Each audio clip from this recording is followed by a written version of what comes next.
1 Korintus pasal 2, hari Rabu tanggal 15 April 2026.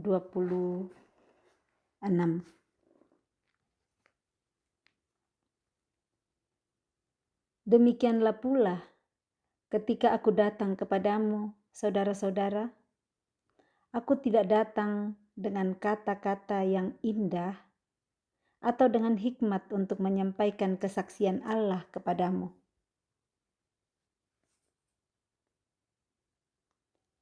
Sebab aku telah memutuskan untuk tidak mengetahui apa-apa di antara kamu selain Yesus Kristus, yaitu Dia yang disalibkan. Aku juga telah datang kepadamu dalam kelemahan dan dengan sangat takut dan gentar. Baik perkataanku maupun pemberitaanku tidak kusampaikan dengan kata-kata hikmat yang meyakinkan, tetapi dengan keyakinan akan kekuatan roh, supaya iman kamu jangan bergantung pada hikmat manusia, tetapi pada kekuatan Allah. Kitab 1 Korintus pasal 2 ini masih ayat 1 sampai ayat 5 masih satu perikop dengan 1 Korintus 1 pasal ayat 18 sampai ayat yang ke-31, yaitu tentang hikmat Allah dan hikmat manusia. Kita sudah baca semua, renungkan kemarin 1 Korintus 1. Nah, di ayat 1 sampai 5 ini Paulus mengatakan, demikianlah pula ketika aku datang kepadamu, saudara-saudara. Jadi waktu Paulus datang di jemaat Korintus, langsung ketemu di situ, Paulus bilang, aku tidak datang dengan kata-kata yang indah. Artinya di sini kata-kata indah ya cuman janji-janji atau kata-kata yang bagus, padahal dia lihat di depan orang-orang yang tidak menghidupi firman Tuhan, baru dia datang dengan puji-puji, padahal tidak betul seperti itu. Jadi Paulus enggak datang dengan kata-kata indah, tetapi dia datang dengan pengajaran. Kita sudah lihat sebelumnya ya di ayat 10 bagaimana dia mendengar bahwa ada perpecahan di antara mereka. Nah, saat Paulus tahu tentang adanya perpecahan di antara mereka yang disampaikan oleh keluarga Chloe, semua kita sudah bahas kemarin, bagaimana menyampaikan itu kepada orang lain, apakah karena kita jengkel atau marah, atau mau cari-cari muka sama orang tempat melapor itu, atau murni karena mau melihat kebaikan. Nah, ini keluarga Chloe pastinya kalau kita mengerti pembacaan ini, mereka dengan hati yang murni menyampaikan kepada Paulus supaya Paulus bisa menolong jemaat di Korintus yang sudah mulai ada perselisihan karena mulai terbagi-bagi golongannya. Sudah ada yang mengarah ke Apolos, ke Paulus, kepada Kefas, nah kepada Kristus. Nah seperti itulah yang setelah Paulus tahu, diberitahu, dia datang kepada mereka. Dia tidak datang dengan kata-kata yang indah, tetapi dia bilang, aku tidak datang dengan kata-kata yang indah atau dengan hikmat untuk menyampaikan kesaksian Allah kepada kamu. Jadi hikmat maksudnya di sini bukan hikmatnya sendiri, bukan pikirannya sendiri untuk menyampaikan kesaksian Allah kepada mereka. Sebab dia bilang, aku telah memutuskan untuk tidak mengetahui apa-apa di antara kamu selain Yesus Kristus, yaitu Dia yang disalibkan.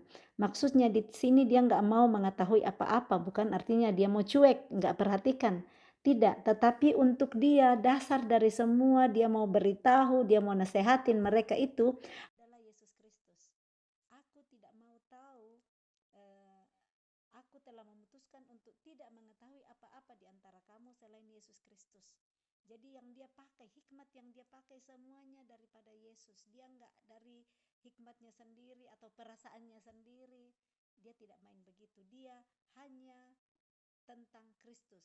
Dan itu menjadi keputusannya. Kita perlu membuat keputusan dalam hidup kita.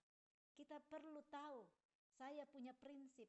Prinsip saya, kalau saya percaya Yesus, ajaran apapun yang mau datang menggoyahkan iman saya kepada Yesus, enggak tergoyahkan. Nah inilah yang Paulus sampaikan, aku telah memutuskan untuk tidak mengetahui apa-apa di antara kamu selain Yesus Kristus. Pertanyaannya bagi kita hari ini, apakah aku sudah memutuskan juga untuk tidak mengetahui apa-apa pun selain daripada tentang Yesus Kristus? Ini firman untuk kita hari ini yang memanaskan lagi ular-ular beludak yang ada dalam diri kita, biar yang selama ini saking mungkin enaknya keasikan di dalam kita karena kita masih sibuk dengan hal-hal yang kita pikir sendiri di luar Kristus. Jadi ular beludaknya nyaman bertelur malah dalam kita, beranak pinak di dalam. Nah, hari ini firman Tuhan datang panaskan lagi nih ular beludak, seperti yang kita dapat istilah ular beludak ini di Kisah Para Rasul 28 waktu Paulus dengan 275 orang lainnya terdampar di Pulau Malta, bikin api unggun dan ular beludak datang keluar menggigit. Nah, di situ kita mulai pakai istilah ular beludak untuk melihat hal-hal yang Tuhan mau bereskan dan bersihkan dalam hidup kita. Saat api firman datang, ular beludak gak bisa sembunyi, dia akan keluar. Dan dari hari terus dikeluarkan. Pertanyaan hari ini, apakah aku juga telah memutuskan untuk tidak mengetahui apa-apa selain daripada Kristus yang telah disalibkan itu?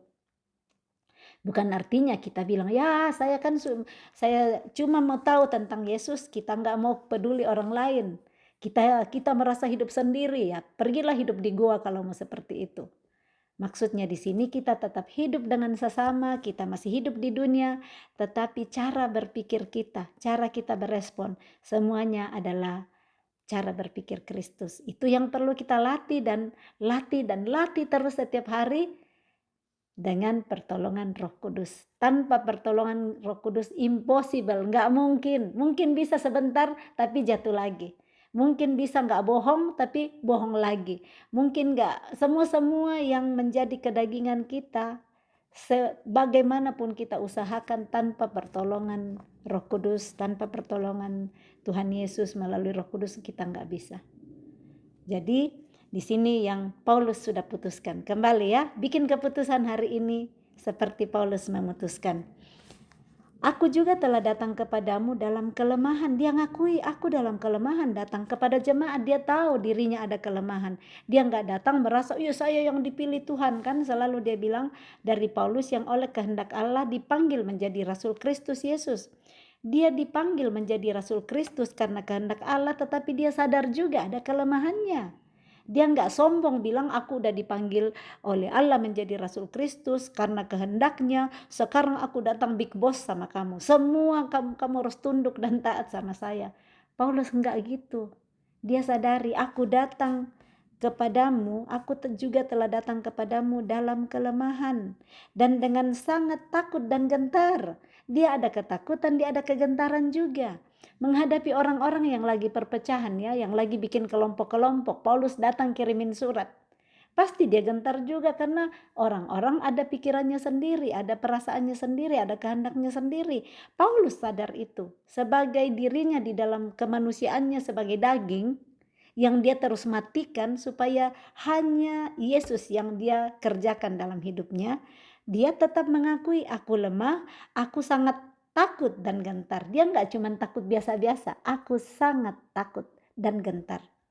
Kita lihat kerendahan hati Paulus. Dia pakai the power of rendah hati. Ngaku, aku sangat takut, aku gentar, aku lemah. Tetapi dia bikin kuat nantinya di Filipi 3 ayat 14. Segala perkara, maksudnya ketakutanku, kelemahanku, kegentaranku, itu baru 3 kan, yang lain-lain. Paulus rangkum dalam satu kuat. Segala perkara dapat aku tanggung di dalam Dia yang memberi kekuatan kepadaku. Perkara apa yang saudara punya hari ini? Mari kita serahkan kepada Yesus. Akui dengan rendah hati. Tuhan, aku masih suka lihat ya gambar-gambar porno.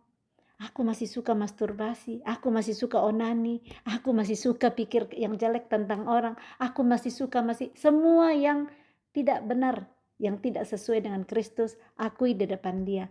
Tolong aku Roh Kudus, supaya aku bisa dipisahkan dari pikiran-pikiranku yang bukan pikiran Kristus. Kita akan baca nanti di 1 Korintus 2 ayat 16. Kami memiliki pikiran Kristus, supaya pikiran mau onani, mau masturbasi, mau mencuri, mau berzina, mau kata-katain orang, semua dipisahkan dan tunduk di bawah pikiran Kristus. Seperti Paulus mengakui juga, ayat 4, baik perkataanku maupun pemberitaanku tidak kusampaikan dengan kata-kata hikmat yang meyakinkan. Maksudnya semua yang dia katakan, semua pemberitaannya bukan dengan kata-kata hikmat. Bedakan ini hikmat. Kalau cuman hikmat, ini bisa maksudnya Paulus di sini hikmat dari bawah, hikmat dunia kan? Karena judul dari ayat 1 sampai 5 ini hikmat Allah dan hikmat manusia. Jadi kalau Paulus bilang di sini, baik perkataanku maupun pemberitaanku tidak kusampaikan dengan kata-kata hikmat yang meyakinkan, maksudnya bukan kata-kata hikmat manusia yang meyakinkan, tetapi dengan keyakinan akan kekuatan roh. Keyakinan akan kekuatan roh itu adalah hikmat Allah. Supaya iman kamu jangan bergantung pada hikmat manusia, tetapi pada kekuatan Allah. Jangan bangun iman kita dengan bergantung pada hikmat manusia, bergantung dengan apa kata nenek-nenek saya dulu. Nenek titip dulu pesan, kalau nenek mati begini ya, jangan kamu lupa itu tetangga kamu sudah kasih menderita nenek, kamu harus balaskan itu penderitaan nenek selama nenek hidup. Atau pesan orang tua, kamu tahu selama saya hidup itu tetangga di sana itu jahat sekali sama saya, kamu harus balaskan. Itu bukan hikmat dari Tuhan. Bukan semua kata-kata terakhir orang tua kita, kata-kata terakhir nenek kita atau pasangan kita perlu kita ikuti. Hati-hati, kita harus tahu mana yang dari Tuhan, mana yang tidak. Nah, banyak orang kasihan tidak ngerti di sini. Ada pesan papanya waktu meninggal, ada pesan mamanya waktu meninggal atau neneknya. Tapi tidak sesuai dengan firman, tapi dia sampai dia juga meninggal. Dia usahakan lakukan itu apa yang dititipkan. Bagian kita, kalau kita yang dititipin pesan, tahu hari ini kebenaran. Saya nggak mau bergantung kepada hikmat nenekku dulu yang tidak sesuai dengan firman ya. Kalau hikmat nenek sama dengan firman, tetangga saya di sana itu nak jahat dulu sama nenek, pelit nggak pernah kasih nenek kalau dia bikin makanan.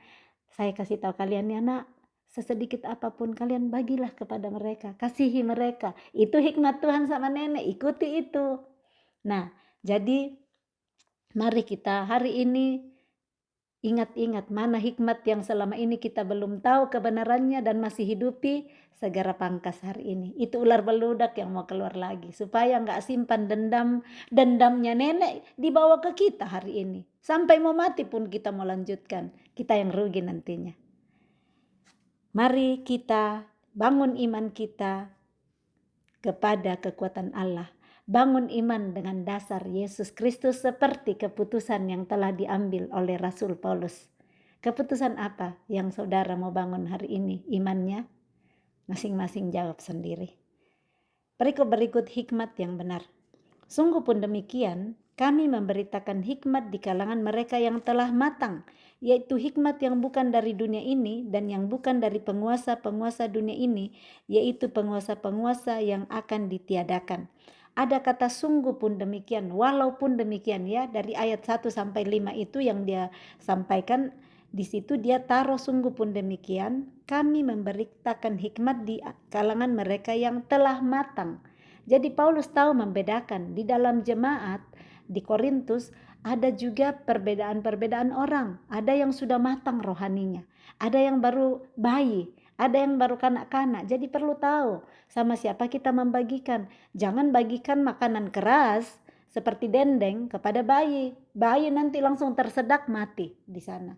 Jadi kepada bayi mungkin baru susu ibu atau masih susu kaleng, susu bubuk yang dicairkan gitu.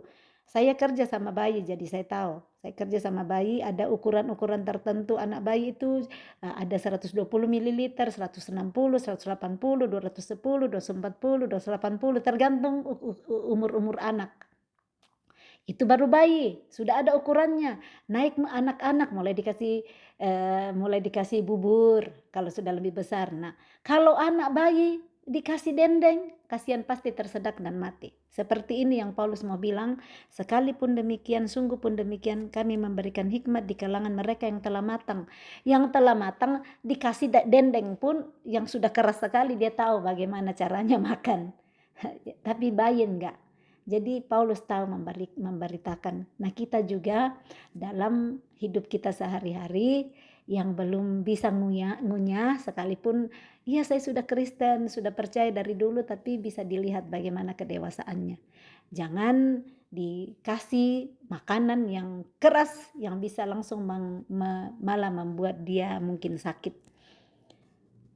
Jadi di sini dia bilang hikmat yang bukan dari dunia, dia kasih.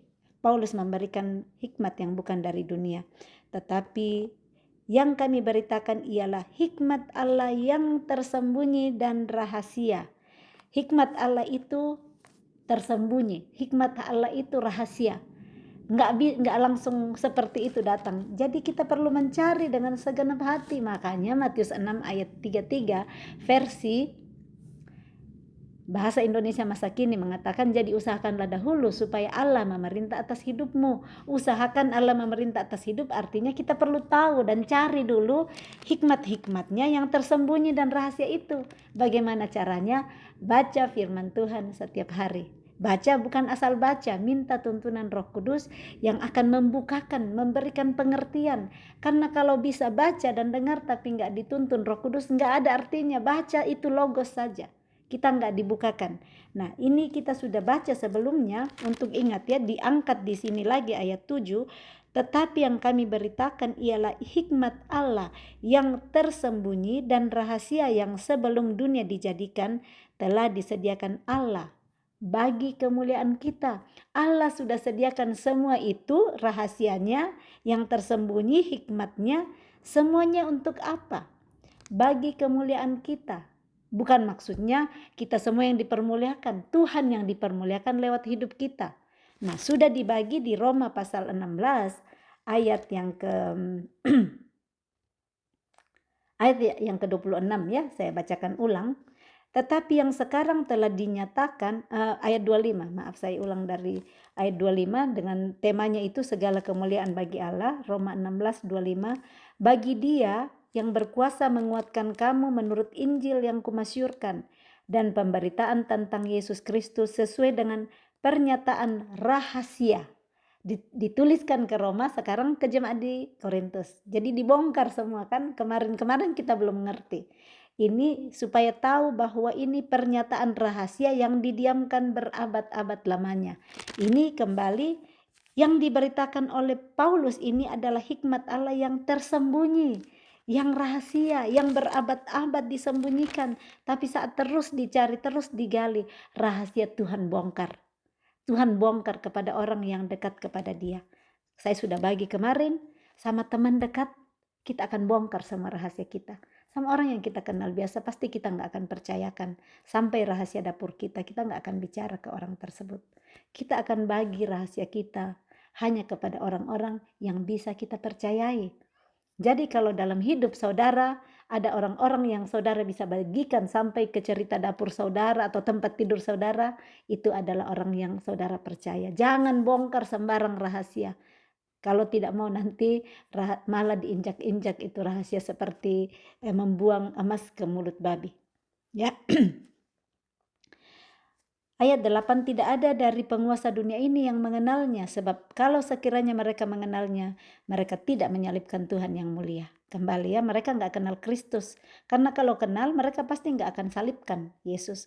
Ayat 9, tetapi seperti ada tertulis, apa yang tidak pernah dilihat oleh mata, dan tidak pernah didengar oleh telinga, dan yang tidak pernah timbul di dalam hati manusia, semua yang disediakan Allah untuk mereka yang mengasihi Dia. Ayat ini banyak sekali yang sudah tahu kan, udah sering kita dengar, sering kita perkatakan, hafalkan dan deklarasikan. Kenapa? Karena kita rindu ini apa yang tidak pernah dilihat oleh mata, kita tunggu. Datang mujizat yang besar sekali, 5 roti 2 ikan. Jadi memberi makan 5.000 orang. Biasanya ini yang kita pikir dengan ayat ini.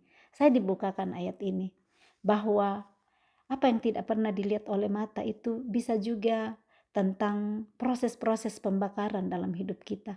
Gak pernah kita pikirkan, gak pernah didengar telinga, gak pernah timbul dalam hati manusia. Tuhan sediakan untuk mereka yang mengasihi Dia. Nah, kita pikir kita dikasihi kalau semua yang enak-enak aja yang dikasih, mujizat-mujizat aja. Tetapi kalau kita mau mengerti hati Tuhan di sini, yang tidak pernah dilihat oleh mata, Ayub. Dia tidak pernah dilihat oleh mata, kasihan sampai seperti itu hidupnya. Tidak pernah didengar oleh telinga sampai teman-temannya datang menghakimin dia. Gak pernah mereka dengar yang seperti itu terjadi. Dilewatin oleh Ayub. Tidak pernah timbul dalam hati manusia. Ternyata Tuhan sediakan bagi mereka yang mengasihi dia. Karena Tuhan percaya, dia mau pamerkan Ayub, iman Ayub kepada iblis. Lihat tuh iblis, mau kau apaan pun itu anakku, dia unshakable. Unshakable hope itu hai Ayub, unshakable faith, unshakable love sama Tuhan. Nah baru ditahu itu unshakable saat sudah coba ada goncangannya. Coba deh kalau rumah ya ada gempa bumi. Teruji bahwa rumahnya tahan goncangan gempa bumi kalau rumahnya tetap berdiri teguh, nggak retak-retak. Kalau kita digoncang dan tetap sekalipun bumi bergoyang, aku tetap percaya Tuhan. Lagu biasa kita nyanyikan, tapi benar nggak kita bisa begitu? Tunggu dulu ada goncangannya.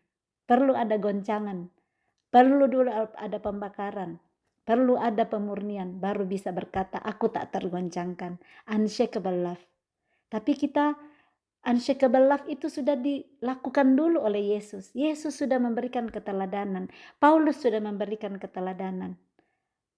Maukah kita percaya kepada dia yang sudah memberikan teladan, yaitu Yesus? Dia ada di dalam kita hari ini. Kalau kita lihat, nggak mungkin deh saya digoncang gitu. Saya baru bergerak dikit aja udah jatuh. Apalagi kalau mau digoncang, nggak bisa saya. Itu saya. Tapi kalau saya berkata, di dalam saya ada Yesus melalui Roh Kudus. Yang aku yang lemah ini, kata Paulus, aku yang sangat takut dan gentar ini, menjadi tidak takut, menjadi kuat, dan menjadi tidak gentar. Karena Yesus yang terlebih besar, yang punya kuasa, yang kuat, yang tak tergoncangkan, yang unshakable love, unshakable faith ada di dalam saya. Nah ini yang perlu kita bangkitkan iman kita. Jangan lihat kekuatan sendiri nggak mungkin. Mungkin bisa sedikit, tetapi tidak akan bisa menghadapi semua goncangan-goncangan kalau menghadapi dengan kekuatan sendiri. Tetapi bersama dia, goncangan apapun, melewati api tidak akan terbakar, melewati air tidak akan terhanyutkan. Amin. Ya. Jadi jangan pakai ayat ini untuk cuma yang enak-enaknya saja menurut daging.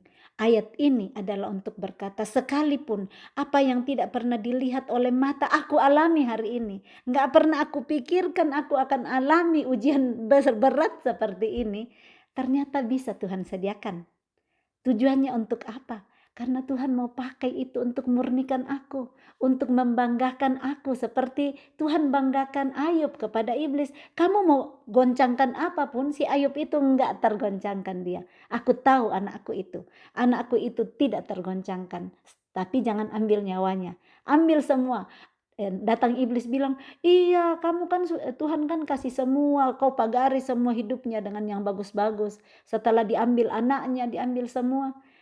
Iblis mau datang lagi bilang, ambil sampai itu. Semua diambil, sampai kasihan Ayub.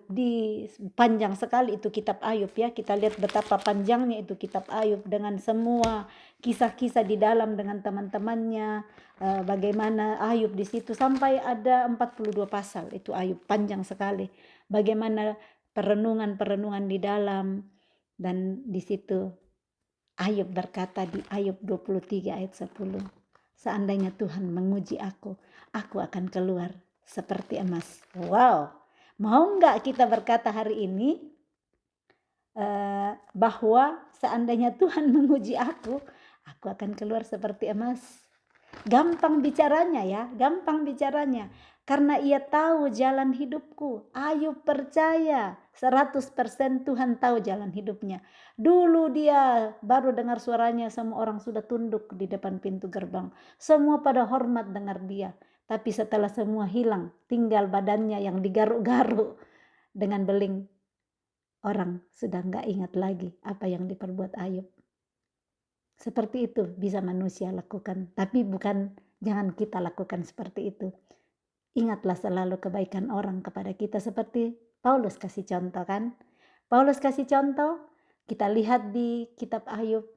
Begitu baiknya Ayub memperhatikan orang sebelumnya, tetapi saat dia di dalam keadaan tidak ada apa-apa lagi, tidak ada yang ingat dia. Mari kita ambil contoh Paulus, mengingat semua kebaikan orang, menuliskan salamnya. Jangan seperti orang-orang di sekitar Ayub yang sudah lupa di sana. Tetapi itu bagian Ayub untuk membuktikan bahwa iman Ayub tak tergoncangkan. Kasih Ayub kepada Tuhan tak tergoncangkan. Dan dia berani berkata, karena ia tahu jalan hidupku. Maukah kita berkata hari ini, ia tahu jalan hidupku? Beranikah saudara dan saya berkata, karena ia tahu jalan hidupku, sekalipun hari ini jalan hidupku Tuhan, Tuhan, kita bisa teriak-teriak gitu. Tapi saat kita percaya, kita nggak nangis-nangis lagi. Kita berdiri dengan sukacita, maksimum joy. Engkau tahu jalan hidupku Tuhan. Apa yang tidak pernah dilihat oleh mata, tidak pernah didengar oleh telinga, tidak pernah timbul dalam hati manusia, ku alami hari ini Tuhan. Tapi aku berdiri dengan teguh karena aku percaya Engkau tahu jalan hidupku. Seandainya Engkau menguji aku akan timbul seperti emas. Wow. Emas dibakar apapun dia nggak hancur. Yang hancur itu kotoran-kotoran jadi keluar semua. Tetapi emas semakin murni. Seperti itulah kita saat kita mau terus berdiri teguh. Berkata bahwa kalau hatiku teguh mempercayai dia, Engkau jagai aku dengan damai sejahtera. Yesaya mengatakan seperti itu. Yang hatinya teguh, kau jagai dengan damai sejahtera. Dan kita sudah baca sebelumnya bagaimana kita diminta untuk mencari, mengusahakan terus damai sejahtera. Mengusahakan damai sejahtera. Di Roma 14 ayat 19 kita sudah baca. Sebab itu marilah kita mengejar apa yang mendatangkan damai sejahtera dan yang berguna untuk saling membangun. So perkatakan hari ini, di ujian apapun yang saudara hadapi hari ini, yang tidak pernah dilihat oleh mata, yang tidak pernah didengar oleh telinga, yang tidak pernah timbul dalam hati sekalipun, mari berkata seperti Ayub, karena ia tahu jalan hidupku. Seandainya ia menguji aku akan timbul seperti emas. Siap semua? Percaya? Iman adalah dasar dari segala sesuatu yang kita harapkan. Belum ada apa-apa di depan. Ayub lihat hidupnya hancur, mati semua anaknya, istrinya tinggalkan dia, kekayaannya habis, tubuhnya pun tinggal beling yang dia pakai garuk-garuk, semua dari ujung kepala sampai ujung kaki. Tapi dia berdiri bahwa ia tahu jalan hidupku. Artinya dia percaya Tuhan gak akan membiarkan aku sampai terjatuh, sampai tidak bisa lagi bergerak. Itu pun Daud katakan ya, 7 kali orang benar jatuh, Tuhan akan angkat kembali. Itu yang Ayub percayai. Saudara jatuh di mana hari ini? Beling-beling apa yang saudara pakai garuk-garuk saking masalah ujian besar dalam hidup? Percaya, ia tahu jalan hidup saudara, ia tahu jalan hidup saya. Dia menguji, seandainya dia menguji kita dalam situasi yang kita alami hari ini, pasti kita akan timbul seperti emas kalau kita teguh, kalau kita setia berpegang kepada segala ketetapannya dan tetap teguh melakukan segala keputusan-keputusannya dan perintahnya. Inilah nanti yang mata kita nggak pernah lihat, kita lewati. Oh, saya lewatin, tapi dulu mana pernah aku pikir kalau saya lihat di orang lain ngalamin, saya bilang gimana kalau saya nggak mungkin saya bisa. Ternyata saat saya yang alami, aku bisa kok karena ada Tuhanku yang menyertai saya. Di sanalah kita lihat Allah mempersiapkan menjadi emas murni yang memuliakan dia. Ayat 10. Karena kepada kita Allah telah menyatakannya oleh Roh. Sebab Roh menyelidiki segala sesuatu, bahkan hal-hal yang tersembunyi dalam diri Allah. Jadi Allah nyatakan itu kepada kita oleh Roh, Roh Kudus yang ada di dalam kita. Tanpa Roh Kudus saat kita baca firman gak mungkin disingkapkan. Kita cuman baca tok ya, pernah gak ngalamin? Baca Alkitab tapi baca doang, gak ada pesan-pesan Tuhan yang didapat. Tapi saat Roh Kudus kita aktifkan di dalam kita, dimulai dengan terima dulu. Roh Kudus gak bisa datang sendiri, kita harus undang dia. Saat kita undang Yesus masuk dalam hidup kita, kita perkatakan dan deklarasikan, aku terima engkau Yesus sebagai Tuhan dan Juru Selamatku yang memerintah dalam hidupku. Roh Kudus bersama-sama di dalam hidup kita. Nah, roh inilah yang menyatakan bagi kita. Roh inilah yang menyelidiki segala sesuatu. Bahkan hal-hal yang tersembunyi dalam diri Allah. Yang menjadi rahasia yang tersembunyi itu Roh Kudus akan tolong kita untuk gali lagi, gali lagi. Saya ingat waktu saya kecil itu ada ubi jalar ya, yang tanaman ubi jalar. Kalau yang tahu, itu kan biasa dia akar-akarnya sudah mulai membengkak, yang agak besar, kita tahu ada di dalam tuh. Mulai gali-gali sedikit, kasih keluar tanahnya, mulai muncul keluar-keluar lagi sampai, keluar utuh. Itu ubi jalarnya. Kurang lebih mungkin itu hikmat yang saya dapat hari ini. Saat kita melihat sudah ada akarnya, sudah melihat ada di situ, cari terus, kasih keluar terus tanahnya yang menutupi di situ sampai kita dapat, wow besar ini ubi jalarnya di bawah. Kita bisa angkat ubi jalar. Rahasia Tuhan akan bukakan melalui Roh Kudus. Roh Kudus yang akan menyatakan dan menyelidiki segala sesuatu, bahkan yang tersembunyi dalam diri Allah. Allah nggak akan sembunyikan kepada kita. Dia akan bongkar semua. Saat dia mempercayai kita, dia akan bongkar rahasia-rahasianya. Semua untuk apa? Untuk kemuliaan dia. Ayat 11, siapa gerangan di antara manusia yang tahu apa yang terdapat di dalam diri manusia selain roh manusia sendiri yang ada di dalam dia? Gak ada kan yang tahu dalam diri kita. Pikiran kita yang baik-baik aja di depan orang, senyum-senyum, padahal di dalam itu ular beludak, di dalam iri sama orang di depan, padahal senyum-senyum dan berkata baik. Bisa sekali. Manusia bertopeng, punya banyak topeng, warna-warna topeng, baik-baik di depan orang, tetapi ternyata di belakang seperti pisau belati yang menusuk. Kita jangan seperti itu. Jangan lihat contoh-contoh seperti itu, tetapi bisa ada terjadi di dalam dunia. Yang belum mengenal Kristus bisa sekali terjadi seperti itu. Dan hanya roh manusia itu sendiri yang ada di dalam manusia itu yang bisa menyelidiki dan tahu. Ada yang kata hikmat yang berkata, dalamnya lautan dapat diduga dalam hati, siapa yang tahu. Baik hati kita tahu hati kita, dan orang bisa lihat dengan Kristus. Mari hati kita semakin kita bersihkan, supaya hati kita hanya memikirkan pikiran-pikiran Kristus. Jangan kita di depan orang lihat manisnya, tetapi ternyata empedu yang ada di dalam hati orang-orang. Jadi kita bersihkan terus hati kita ya. Dengan demikian pula lah tidak ada orang yang tahu apa yang terdapat di dalam diri Allah selain roh Allah. Jadi hanya roh Allah yang tahu apa yang ada di dalam hati Bapa. Nah inilah kita, Roh Kudus, kasih tahu dong apa yang ada dalam diri Allah. Kasih tahu dong apa yang Tuhan mau hari ini. Kasih tahu dong. Roh Allah lah yang akan memberitahu kepada kita. Roh Allah yang akan menyingkapkan apa kehendak Allah hari ini. Hari ini aku mau kamu berdua aja sama suamimu yang baik hati, yang pergi belikan cabai, kamu ke toko, kamu tinggal tidur-tidur, baru suamimu pergi ke toko belikan itu. Tinggallah sama dia.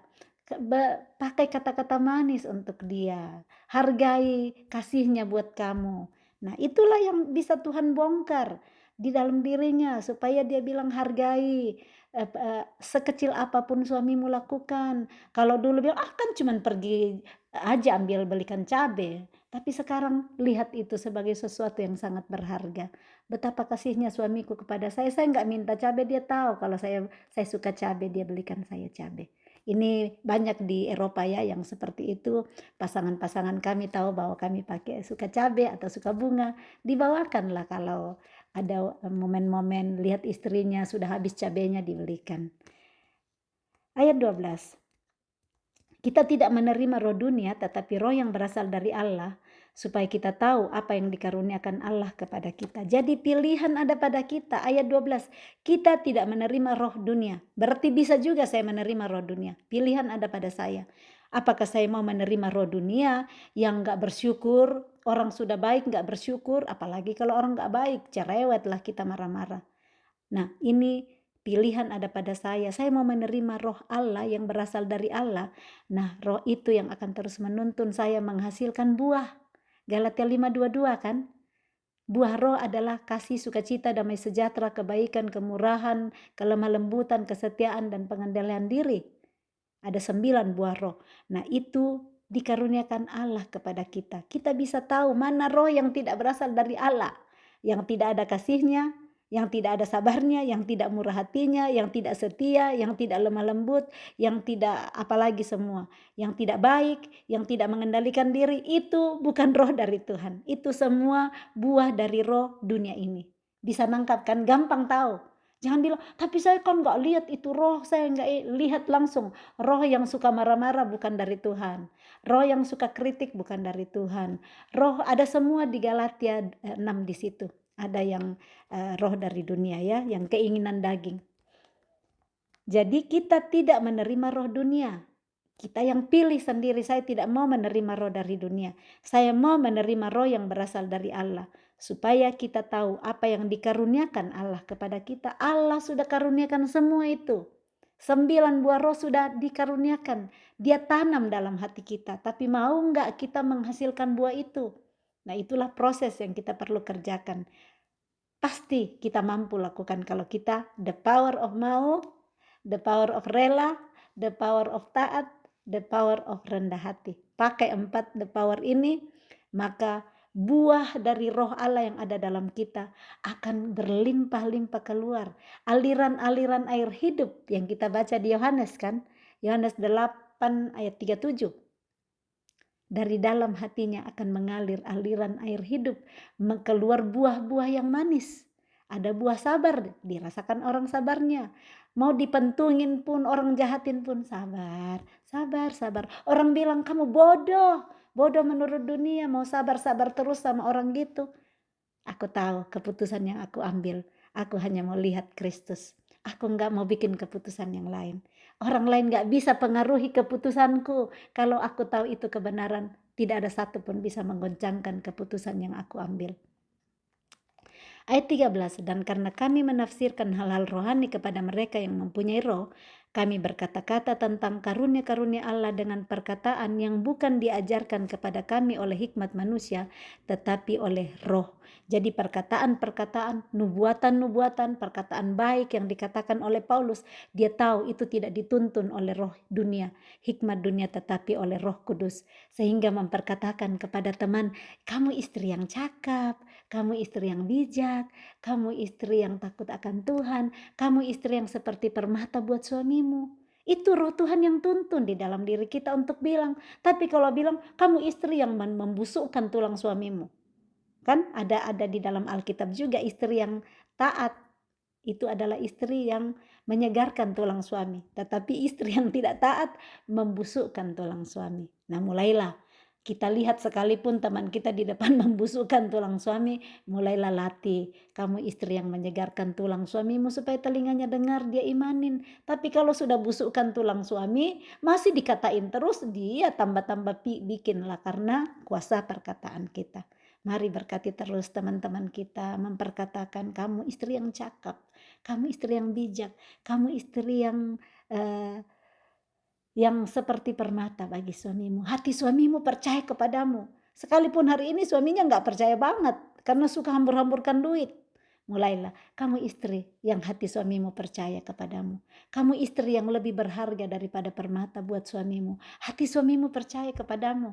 Itu dibangun dulu dari kata-kata supaya nantinya dia mulai membangun dirinya menjadi istri yang dipercaya oleh suaminya. Ayat 14, tetapi manusia duniawi tidak menerima apa yang berasal dari roh Allah. Jadi manusia duniawi gak akan terima yang berasal dari roh Allah. Akan bilang, ngapain bilang istri cakap, saya lihat kok jahat banget sama suaminya. Atau suaminya dibilang baik, saya lihat kok. Itu gak bisa terima. Karena hanya iman yang bisa menerima apa yang belum kelihatan di depan mata.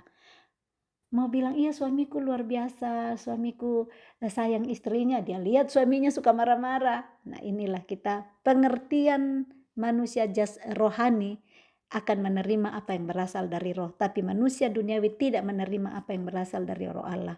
Karena hal itu baginya adalah suatu kebodohan dan ia tidak dapat memahaminya sebab hal itu hanya dapat dinilai secara rohani. Jadi saat hati kita sudah mulai terbuka secara rohani, kita bisa membaca. Kita bisa melihat dengan iman. Yang di depan mata belum seperti itu. Saya perkatakan dengan iman, bukan bohong di sana. Saya perkatakan, melatih diri untuk memperkatakan, iya saya bisa bawa mobil di highway contohnya. Saya perkatakan dulu, saya bisa bawa mobil di highway sekalipun saya sangat takut dan gentar seperti Paulus. Tetapi mulai dari perkataan imani, Tuhan Allahku ada di antaraku sebagai pahlawan yang memberi kemenangan. Ia membaharui aku dalam kasih-Nya. Dari yang takut, sangat gentar, Tuhan beri keberanian untuk nanti mengubahkan situasi dari yang tidak mungkin menjadi mungkin. Karena Tuhan yang memberikan kemampuan itu. Ayat 15. Tetapi manusia rohani menilai segala sesuatu, tetapi ia sendiri tidak dinilai oleh orang lain. Sebab siapakah yang mengetahui pikiran Tuhan sehingga ia dapat menasehati dia? Tetapi kami memiliki pikiran Kristus. Mari kita perkatakan, betul, kita siapa yang tahu pikiran Tuhan. Tetapi semakin kita dekat dengan dia, semakin kita intim dengan dia, kita memiliki pikiran Kristus, artinya kita tahu apa yang dipikirkan oleh Tuhan. Kita tahu pikiran Tuhan.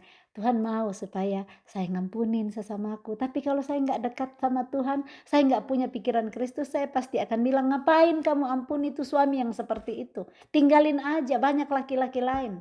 Tinggalin aja tuh istrimu. Seperti nasihat yang diberikan penasehat-penasehat Ahasiweros kepada Wasti. Nggak boleh, jangan lagi diampuni itu. Masa dipanggil mau dipertontonkan, dia nggak mau dengar-dengaran. Depak dia dari statusnya sebagai istri. Itu diberi nasihat seperti itu. Nah, Ahasiweros pada saat itu dia kan lagi mabuk-mabukan, mau suruh Wasti mau dipertontonkan itu istrinya di depan orang-orang mabuk. Kalau dilihat Raja Ahasiweros saat itu nggak bijaksana, tetapi dia malah dengar nasihat orang lain, depak itu istrimu, nanti jadi contoh untuk perempuan lain di seluruh dunia, di seluruh pemerintahanmu nggak taat suami, betul. Tetapi kalau kita bisa lihat, Wasti juga saat itu dia mau dipertontonkan di depan orang-orang yang lagi mabuk-mabukan.